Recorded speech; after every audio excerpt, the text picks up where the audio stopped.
Urticaria बार बार क्यों आता है? क्या ये सिर्फ एक एलर्जी है? और क्या एंटीहिस्टामिन्स ही इसका लाइफ लॉन्ग सॉल्यूशन है?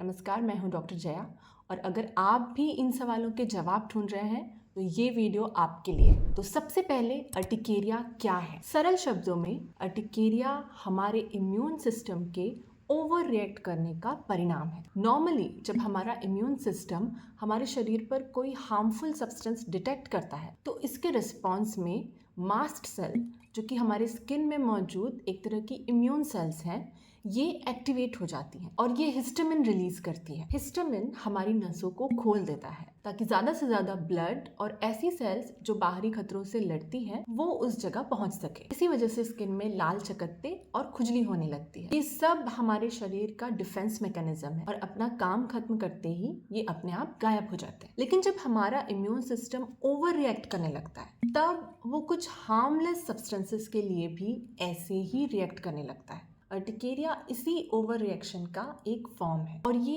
ऐसी सिचुएशन है जहां सिर्फ सिम्टम्स को दबाना काफी नहीं होता। इस सिचुएशन के लिए कन्वेंशनल मेडिसिन में एंटीहिस्टामिन्स दी जाती हैं। एंटीहिस्टामिन्स कैसे काम करती हैं?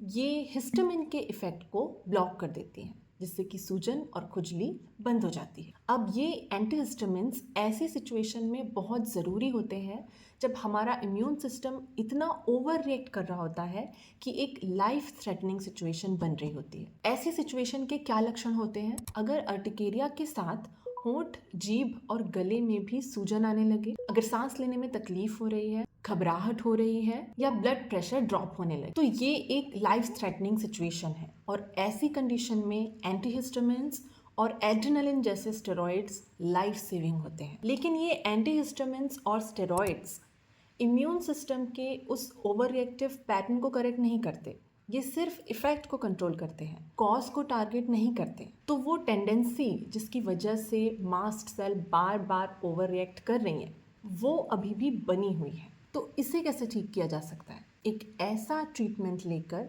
जो सिम्टम्स के बियॉन्ड रूट कॉज पर काम कर सके। होम्योपैथी में इसे करेक्ट करने के लिए सबसे पहले हर इंडिविजुअल केस की पूरी पिक्चर को समझा जाता है कि इस पर्टिकुलर व्यक्ति में इम्यून ओवर रिएक्शन का पैटर्न क्या है, अर्टिकेरिया शरीर के किस हिस्से पर आ रहा है और किस समय आ रहा है, इसके ट्रिगरिंग फैक्टर्स क्या हैं, किस फूड से, हीट से या कोल्ड से, एक्सर्शन से या स्वेटिंग से या स्ट्रेस से अर्टिकेरिया फ्लेयर अप हो रहा है, क्या इनका अर्टिकेरिया डाइजेस्टिव डिस्टर्बेंस से कनेक्टेड है, क्या स्लीप डिस्टर्बेंसेस से कनेक्टेड है, किस तरह का फिजिकल, इमोशनल या एनवायरमेंटल स्ट्रेस इनके अर्टिकेरिया को बढ़ाता है। यानी इस पूरे पिक्चर को ट्रेस आउट किया जा रहा है कि इस व्यक्ति का इम्यून सिस्टम क्यों ओवर रिएक्ट कर रहा है और ये बॉडी पर क्या पैटर्न शो कर रहा है, और फिर इन कॉजेज और पैटर्न को ध्यान में रखते हुए एक ट्रीटमेंट प्लान बनाया जाता है। और क्योंकि हर पेशेंट का ट्रिगर और पैटर्न अलग अलग होता है इसलिए उनका ट्रीटमेंट भी कस्टमाइज्ड और यूनिकली टेलर्ड होता है। और यहाँ ट्रीटमेंट का गोल केवल उन लाल चकत्तों को गायब करना नहीं है, गोल है इम्यून सिस्टम को रीट्रेन करना है नॉर्मली रिएक्ट करने के लिए, ताकि वो हार्मलेस चीज़ों पर रिएक्ट ना करे और हार्मफुल चीज़ों के लिए एक बैलेंस्ड रिएक्शन दे सके। और ये एक ग्रेजुअल प्रोसेस होती है, ये एक दिन या एक रात में नहीं होता, लेकिन चूंकि ये रूट कॉज को एड्रेस कर रहा है इसका रिजल्ट लॉन्ग लास्टिंग होता है। जैसे मेरी एक पेशेंट को 2 साल से क्रॉनिक अर्टिकेरिया था, उन्हें रोज़ एंटीहिस्टामिन्स लेनी पड़ती थी और अगर वो कभी नहीं ले पाती थी तो उनकी पीठ पर और पेट पर चकत्ते आ जाते थे। उनके केस में उनका ट्रिगरिंग फैक्टर था स्ट्रेस, साथ में उनका गट सिस्टम भी सेंसिटिव था। उनका ट्रीटमेंट शुरू होने के बाद ग्रेजुअली एंटीहिस्टामिन्स पर उनकी डिपेंडेंसी कम होती गई। आज उनका ट्रीटमेंट बंद हो चुका है और वो बिना किसी एंटीहिस्टामिन्स और बिना किसी होम्योपैथिक ट्रीटमेंट के हैं। लेकिन अब उनके इम्यून सिस्टम ने ओवर रिएक्ट करना बंद कर दिया है और अब वो अर्टिकेरिया फ्री है। अर्टिकेरिया से रिलेटेड लोगों के मन में कई सवाल होते हैं, तो चलिए आज उनके जवाब भी समझ लेते हैं। क्या अर्टिकेरिया कंटेजियस है? नहीं, ये छूने से किसी को नहीं फैलता, ये प्योरली बॉडी की इंटरनल रिएक्शन है। क्या अर्टिकेरिया जानलेवा हो सकता है? सिंपल अर्टिकेरिया में जनरली नहीं, लेकिन अगर गला, जीभ सूजने लगे और सांस लेने में तकलीफ होने लगे तो ये इमरजेंसी है। ऐसे में तुरंत हॉस्पिटल जाइए। क्या अर्टिकेरिया परमानेंटली ठीक हो सकता है?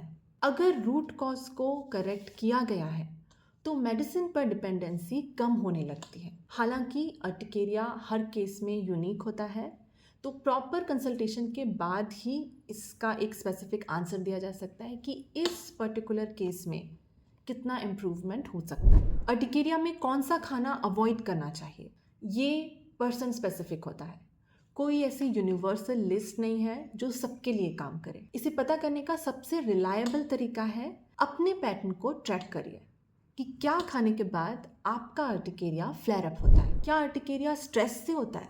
स्ट्रेस एक मेजर ट्रिगर है क्योंकि ये हमारे इम्यून सिस्टम को डायरेक्टली अफेक्ट करता है और बहुत से क्रॉनिक केसेस में स्ट्रेस एक अंडरलाइंग फैक्टर होता है। क्या अर्टिकेरिया किसी मेडिसिन के रिएक्शन से हो सकता है? हाँ, कुछ मेडिसिन जैसे कि पेन किलर्स ट्रिगर का काम कर सकती हैं। तो अगर आपको कोई मेडिसिन लेने के बाद अर्टिकेरिया हुआ है तो डॉक्टर को ज़रूर दिखाएं। क्या होम्योपैथी से अर्टिकेरिया में जेन्युइनली फ़ायदा होता है या ये सिर्फ एक प्लेसिबो है? होम्योपैथी में केस स्पेसिफिक ट्रीटमेंट प्लान किया जाता है जो हर एक पेशेंट की कंडीशन के अकॉर्डिंग टेलर्ड होता है और इससे जेन्युइन लास्टिंग रिजल्ट्स मिलते हैं, जैसा कि हमारे कई पेशेंट्स ने एक्सपीरियंस किया है। फ़र्क तब आता है जब ट्रीटमेंट रूट कॉज पे काम करे, सिर्फ सिम्टम पे नहीं। अर्टिकेरिया के ट्रीटमेंट में कितना टाइम लगता है, ये हर एक केस में अलग अलग होता है और ये इस पर डिपेंड करता है कि प्रॉब्लम कितने समय से है, ट्रिगरिंग फैक्टर्स क्या है और बॉडी कैसे रिस्पॉन्ड कर रही है। इसलिए एक्सपेक्ट अ ग्रेजुअल इम्प्रूवमेंट, ये ओवरनाइट फिक्स नहीं होता है। क्या क्रॉनिक अर्टिकेरिया में प्रेगनेंसी प्लान कर सकते हैं? हाँ, लेकिन ऐसे में ट्रीटमेंट प्लान और मेडिसिन्स प्रेगनेंसी के अकॉर्डिंग प्लान करनी पड़ती है, इसलिए डॉक्टर से डिस्कस करने के बाद ही आगे बढ़िए। क्या अर्टिकेरिया के चकत्तों के मार्क्स और स्कार रह जाते हैं? नॉर्मली नहीं। अर्टिकेरिया के चकत्ते बिना कोई स्कार छोड़े गायब हो जाते हैं। मार्क्स रह रहे हैं तो वो किसी दूसरी स्किन कंडीशन का साइन हो सकता है जिसे सेपरेटली देखना चाहिए। तो अगर आपको भी बार बार अर्टिकेरिया हो रहा है और आप सिर्फ एंटीहिस्टामिन्स पर ही डिपेंड कर रहे हैं तो आपको ये समझना होगा कि इसे रूट कॉज से करेक्ट करना ही इसका लॉन्ग टर्म सॉल्यूशन है। तो नीचे कमेंट में लिख के बताइए कि आपका अर्टिकेरिया किस कंडीशन में ज़्यादा ट्रिगर होता है और अगर आप अपना केस डिस्कस करना चाह रहे हैं तो डिस्क्रिप्शन में दिए हुए नंबर पे कांटेक्ट कर सकते हैं। याद रखिए, your skin deserves a gentle treatment and you deserve a gentle healing. अपना ख्याल रखिए और हम जल्दी ही मिलते हैं एक नई जानकारी के साथ नेक्स्ट वीडियो में। नमस्कार।